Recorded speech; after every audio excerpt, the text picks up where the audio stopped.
back with Living the Run. Here are your hosts, Ryan Ferran and Paul Tarek. And we're back, Living the Run Health and Fitness Radio on ESPN 1280 The Ticket. Thanks so much for joining us. We're on Facebook, Twitter, and YouTube. You can find us there as well. The email is radio@livingtherun.com. The number to text in, 805-242-1280.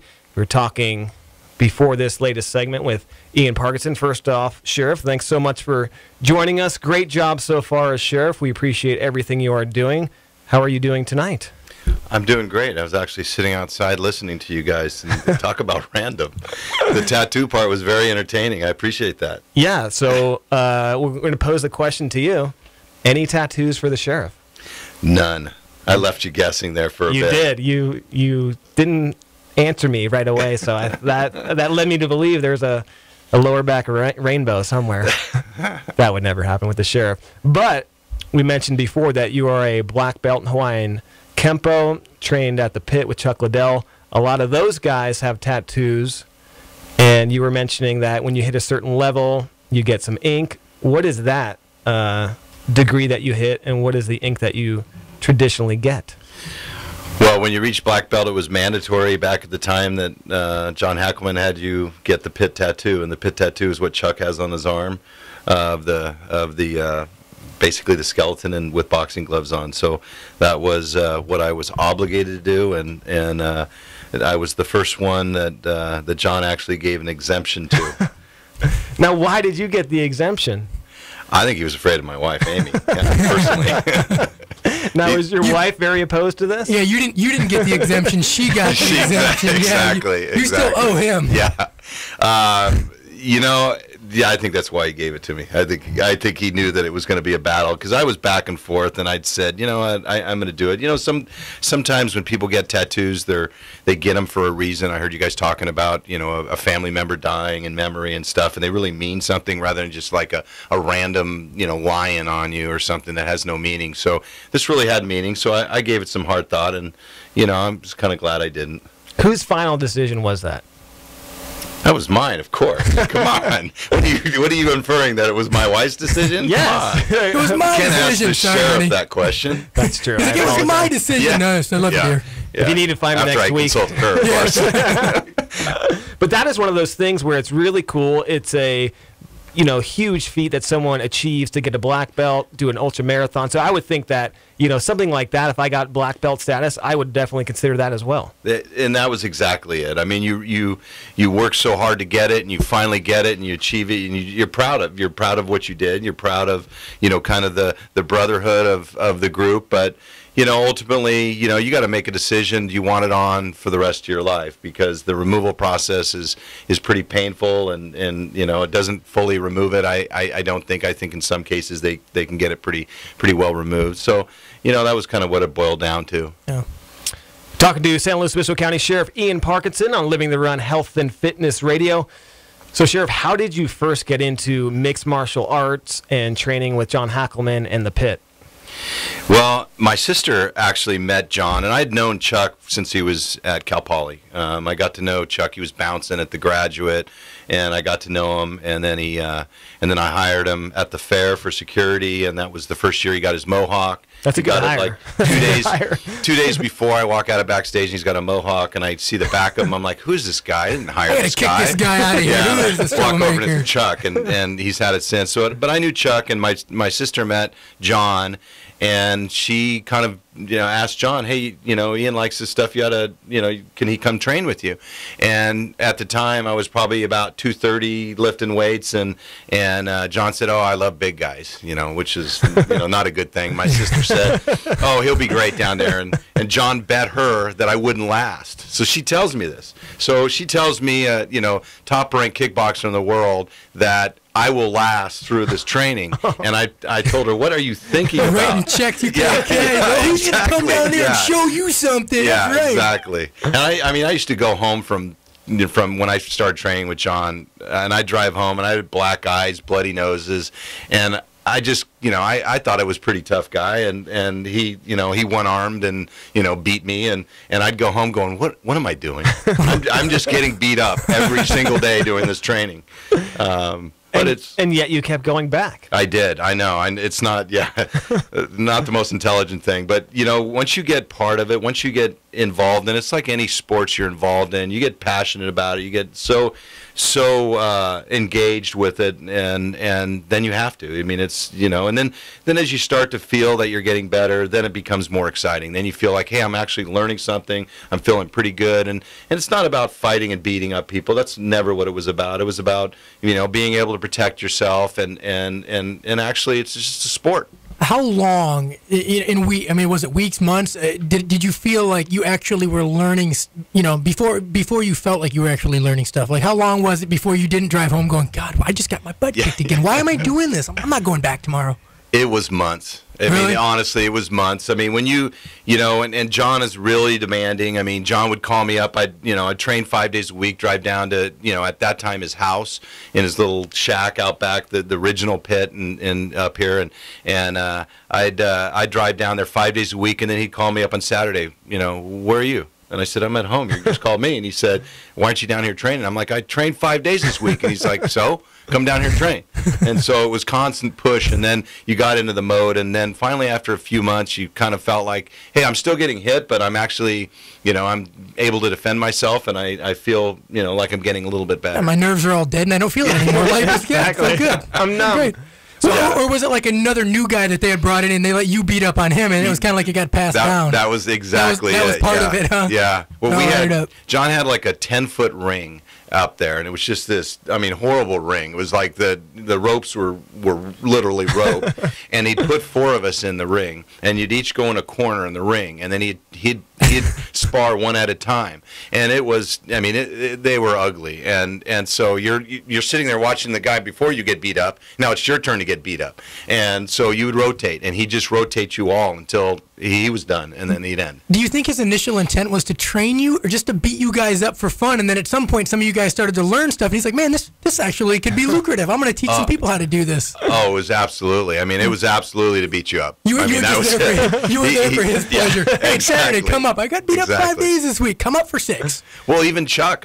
Chuck and John met through sparring.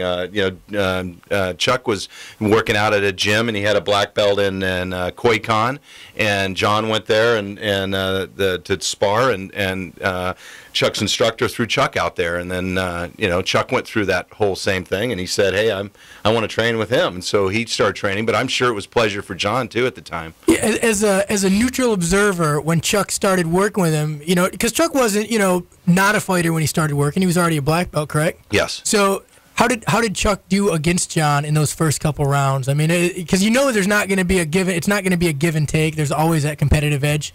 Yeah, I think as they progress, and probably the first times I saw Chuck and John spar, or at that level, you kind of emulate your trainer, and so they had a lot of similarities. The left hook that Chuck threw is really similar to what John always threw. Very strong leg kicks. So I think it reached that point where it was hard on both of them. They went at it pretty good. So I think it looked like a brawl. And that's why you got brought in. Yeah, they need fresh meat. They need John's like, man, I'm getting tired. Hey, we got a new guy. Yeah. Talking to San Luis Obispo County Sheriff Ian Parkinson about training with John Hackelman and Chuck Liddell. So when you walked into the doors at the pit, how long did it take you to get to the black belt level? I think I was there about 3 years. I think the final year when I was actually training for my black belt, I was literally training 6 days a week. John would let me have one off. And it was pretty constant. The test that John had is really what was you're preparing for, because the black belt test itself, he ran you through technique, ran you through a lot of conditioning exercises, and then ultimately after you've done conditioning, you've done technique, you're exhausted, and then you got to spar, and you got to spar all the black belts. And at the time there was 4 prior black belts. Locally it was Eric Schwartz, Chuck Liddell, and then 2 from out of the area, Rick and Tony, and you had to bring in the sensei from from Hawaii. That was part of your deal. You had to fly him in to witness it. And then so you went through all that. You're physically exhausted, and then you had to spar. And it really wasn't sparring at that point. You just got beat around until John said, okay, you've proven yourself. Nice fetal position. You've proven yourself. Exactly. That was my technique when I did a story with Chuck Liddell. Black belt with the fetal position. Yeah. Nice. I do remember that story. Yeah. I was there. I know. I didn't know you at the time, but I remember I was doing a story. They're like, I was tossing around story ideas for our ratings periods when I was at KSBY full time, and somebody's like, somebody beat me up. Oh, what a great story. Of course, though, it wasn't my idea. Somebody's like, hey, how about Ryan go in the ring with Chuck Liddell and do a training? So I was like, okay. So I contacted John. He goes, yeah, come on down. So I walk in, and all these guys are just licking their chops. I'm like $110, nothing. I've never fought before, and they're like, and it was the elite, fight team. It was Chuck, it was Ian, all these other guys that are like all black belts. So I did the training with them, which is like, that's the kind of it's the cool part. But a lot of my buddies who I introduced at the pit later, I worked out there a little bit myself. You'll throw up at least 2 times a week those first few weeks. It's just really intense. But you do learn those cool fighting techniques. So we did the workout, and then they're like, okay, go in the ring. So first it was me, Glover Teixeira at the time, who's off in Brazil in the UFC fighting. Great career, great fighter. Saw him knock out a guy in 4 seconds at a fight locally.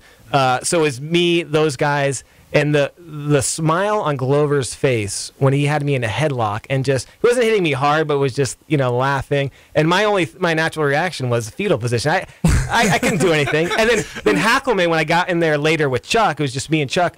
So we're starting to do a little, we do the stare down, just for the video camera. You had him scared too, by the way. I think he was kind of shaking. Hey, he thought he was going to step on you and twist an ankle. But then Hackelman goes, hit him.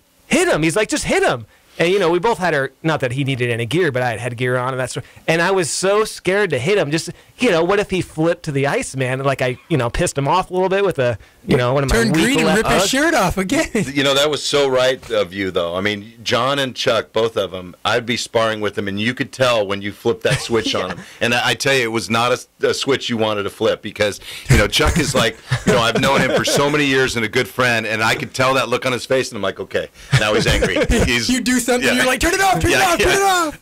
Man. Just kidding. Didn't mean to hit you. And the worst part of the training, because he did hit me in the head once, and we slow it down on the story we did, and it was like, a light jab for him, but it did, I wanted to cry. But the worst part of the training was when you take the pads and you do the drill when you pull their head in to you, you get in the grip, and then they knee you into the pad. So my partner for that is Chuck, who is throwing knees as hard as he can because he knows there's a pad there. But me, I don't know how to hold the pad correctly. It's flying all over the place, and I'm like half a centimeter away from getting a Chuck Liddell knee to the face, and I've never been more scared in my life. Hey, poor choice on partners, everybody. Extremely poor choice. But that's Hackelman's sense of humor. That's Hackelman. He's like, how about you and Liddell? I'm like, are you kidding me? You don't have like a guy that's mopping the floors over there. Who do you want, friend? I'll take Liddell. Oh, man. That's good. What are you thinking? It was fun, though. But I actually did end up... Just say no, man. Just say no. But I did end up working out there. I still know John. I worked out there for a while. And it is one of those things, like you said, it's not about the fighting, but one of the side effects of the training, if you will, is that you do learn self-defense. You do learn how to throw a correct punch, a correct kick, and that sort of thing. So it is very good, intense training. But I had several friends who I sent there. I'm like, oh, this is the best training ever. It really tests you, and they're throwing up all the time. Yeah. But it's good. That's gross. Talking to San Luis Obispo County Sheriff Ian Parkinson about training with Chuck Liddell, and we'll continue the conversation right after this. You're listening to Living the Run on ESPN Radio 1280 The Ticket.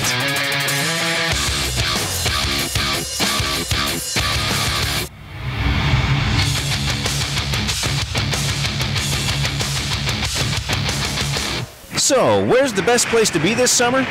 Oh, I can answer that. Out front, leading the way with Ford during the Best Place to Be sales event. Ford is only the best-selling brand in America. Cars, trucks, SUVs, crossovers, everything you'd expect from a leader. They've got the Explorer, the brand new Focus, the Fiesta, the Fusion, the Taurus, all with innovative technology. Sync, EcoBoost, Active Park Assist. Of course, everything is very fuel efficient.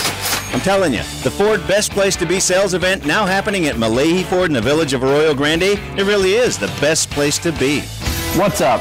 AJ Allmendinger here. When I'm on track, there's nothing more important than having my car in tip-top shape.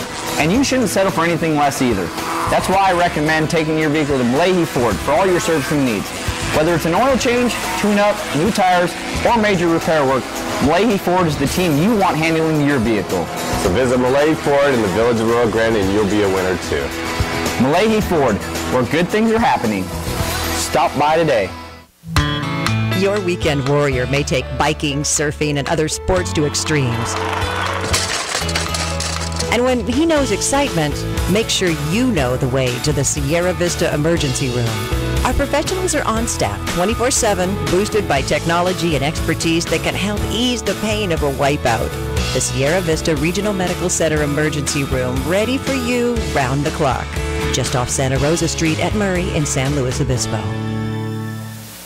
2 out of 5 people say that they would try harder to be greener if environmentally friendly products and services were easier to find. Where can you find an organic cafe or Whole Foods market? What about a great foot massage or acupuncture treatment? How about eco-friendly gift ideas for any occasion? If you are looking for valuable tips and guidance to live a healthier and more earth-conscious Central Coast lifestyle, pick up your seasonal copy of the Solstice Green Directory at over 500 locations or visit slowsolstice.com. Running Warehouse is the fastest growing running store in the nation for all major brands of running products, including Asics, Brooks, Nike, Saucony, Mizuno, New Balance, and Adidas.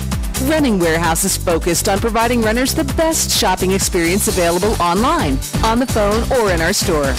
Running Warehouse offers top-notch customer service, an outstanding selection, an easy-to-use website, low everyday prices, plus free shipping and returns on deliveries made within the 48 contiguous states. Find out for yourself why Running Warehouse is the fastest-growing running store in the nation. Visit us online or stop by our retail store in San Luis Obispo on Suburban Road near Trader Joe's. Smart runners save cash at runningwarehouse.com.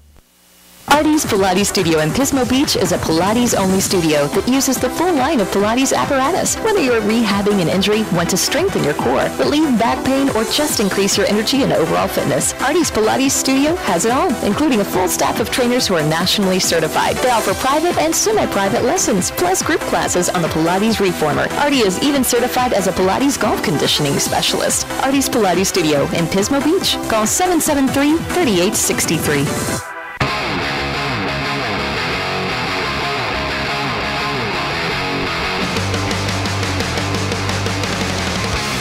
We're back with Living the Run. Here are your hosts, Ryan Ferran and Paul Tarek. Health and Fitness Radio on ESPN 1280 The Ticket. So glad you can join us. So glad San Luis Obispo County Sheriff Ian Parkinson could join us in studio tonight. We continue the conversation talking about sparring and training at MMA with John Hackleman and Chuck Liddell. When did you get to the level where they decided you would be a good sparring partner for Chuck Liddell, and you helped him get ready for some big-time UFC fights? John makes that decision on who's supposed to spar with Chuck, and a lot of times it was other fighters, other professional fighters. I mean, I think I'd been with John for so long that it's a risk. Sometimes you got fighters that multiple fighters getting ready for fights, so you don't want to get them hurt, and you got to have somebody that's going to control their power, that's going to respect the fact that it's the speed John wants. So he's got to have confidence that that you're just going to stand there and get beat up, basically. So that first time John comes to you and goes, "Okay, I need you to get in there with Chuck." What are his instructions, and did you steal my fetal position maneuver? John typically would kind of work it in slow at a little bit at a time, to work in just some light sparring. John would call out how much you're going to go. One of the challenges that I felt like I had with Chuck, because I was such good friends with him, that Chuck is, believe it or not, is a really nice guy, and people don't understand that. They think he's just some crazy psycho fighter, and he's not. And so I'd go in and spar with him, and I felt like he was taking it easy, and he wasn't getting anything out of it. And so that's when I'd pull out the incredible Chuck when I hit him, and he'd realize that that he didn't like it, and he'd get mad at me, and then he'd start hitting me. So sometimes it was purposely, I was provoking him to try to get him to hit me, because he didn't, he was my friend. He didn't want to hurt me. So It took a while, and then I think it got to the point. I'm more unorthodox, I think, and so I was kind of a little unusual fighting style at times for him. But a lot of it was a lot of drills with him, and then really. It was Chuck working on a specific technique. It's like any sport, you're training, they identify weakness in the opponent, so Chuck was working on something in particular. So Chuck was repeatedly going after the same move, working, either a hook or an overhand right or something or a combination punch, kick, and takedown that basically I was standing in to absorb it. So you sat there and played with Chuck and turned his switch on and off like on it when he wasn't motivated. That's what you kind of did. I did. I evaluated, is this the day I want to get hit hard or soft? Yeah.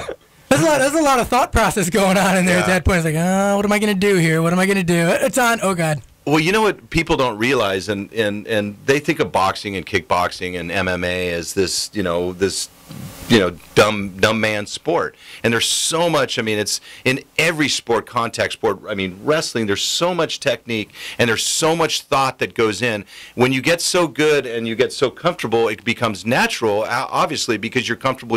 It's muscle memory. You're going at, you see that leg, you're going to take the leg because you're comfortable doing it.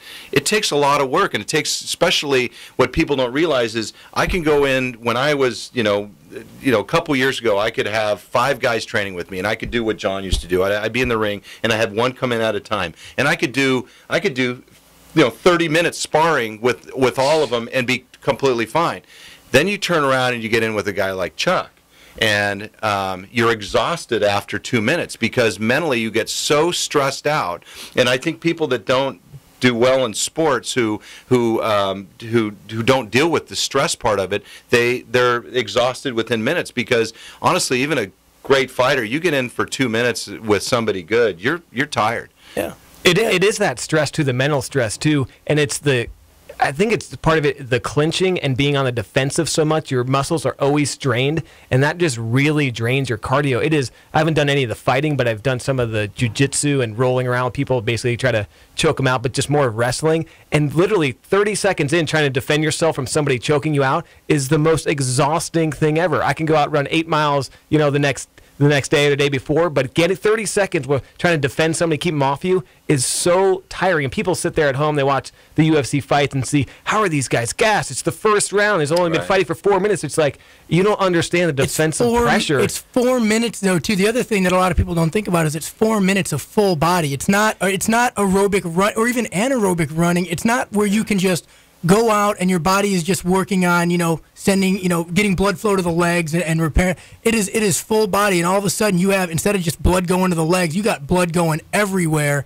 And you're exhausted. I was telling you guys, we used to do that, that drill. We just, it was essentially a wrestling match for the shoe that our coach had, and then the loser would always have to run that workout. And the thing was, we'd wrestle for it would be like a minute and a half or 2 minutes, and we were in great running shape. We would all be smoked, and then I really felt bad for the guy that had to run the workout, because I lucked out. I was one of the bigger guys, so I didn't have to run the workout ever. But you have, that's why for me, being exposed to all that, I have so much. I think so highly of the sport, because when you're talking about wrestling, jiu-jitsu, kickboxing, all those sports, and boxing really, because it's a little different from kickboxing even.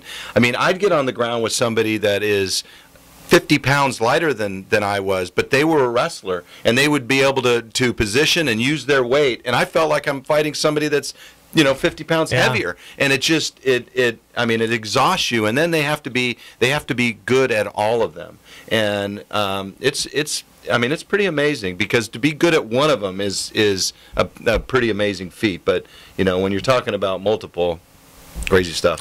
Talking to San Luis Obispo County Sheriff Ian Parkinson about MMA and training. And I think that's one of the debates we always hear about boxing versus MMA, and why I just think it's not even a debate unless you're an amazing boxer and you're just an average MMA or entry-level guy. There's so many more techniques. Boxing is one of 20 techniques within MMA. No, I know a lot of the listeners will disagree. I know you'll probably disagree. The only thing I don't like about MMA is the ground pounding, because it doesn't. That's the only thing I don't like about it, because it really, you could have a less experienced fighter or a less talented fighter in there, and it's not really a measure of it. You get one guy, he just, the better man could just get knocked back on his heels, and all of a sudden, like, you're allowed to pound somebody on the ground. It's just, I just don't agree with that part. I totally agree with you. I mean, it bores the heck out of me when I'm watching one of those fights and they go down the ground and the one guy just kind of dominates, laying on him, and is able to get dominate him at kind of wrestling style, but he's not really doing anything. And even when they're doing something, it's like, get him back up. I mean, I want him up. I mean, I like the fact that they can take him down. I like the people that can sprawl and not be taken down. But once you're down and you're not doing something right away, you know, yeah, you're just burning the other guy's energy out until it's like, okay, I think I can outlast him. I'm in a better position than he is, and eventually he'll slip up, and I'll just pound his face in for a couple seconds, and then they'll call it. I always thought it's almost what boxing isn't. You know, it's almost like just a dominating sport over it. But what boxing has on it is, you know, when they're wrapped up against the ropes and they're not doing much, you know, they're going to break that up and they're going to get the action going again. Yeah, exactly. I agree. Talking to San Luis Obispo County Sheriff Ian Parkinson, and we will continue the conversation after the break and also talk about what he has going on with a very busy year in his first as San Luis Obispo County Sheriff when Living the Run Health and Fitness Radio returns. You're listening to Living the Run on ESPN Radio 1280 The Ticket.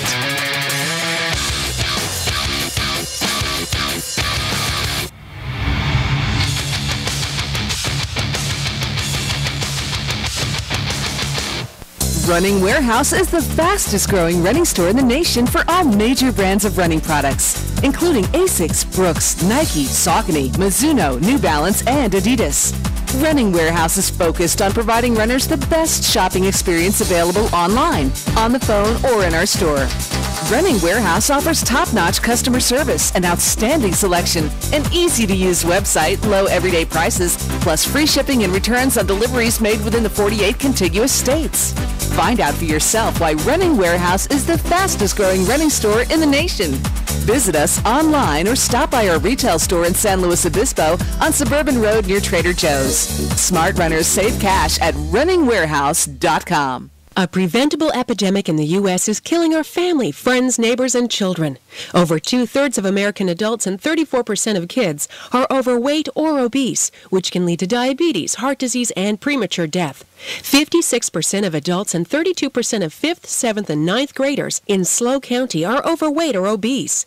Healthy Eating Active Living San Luis Obispo Coalition, or Heal SLO, wants to reverse that trend in SLO County. What can you do?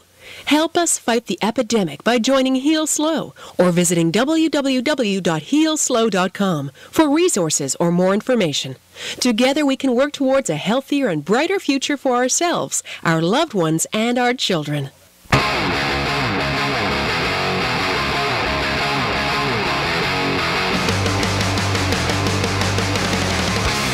We're back with Living the Run.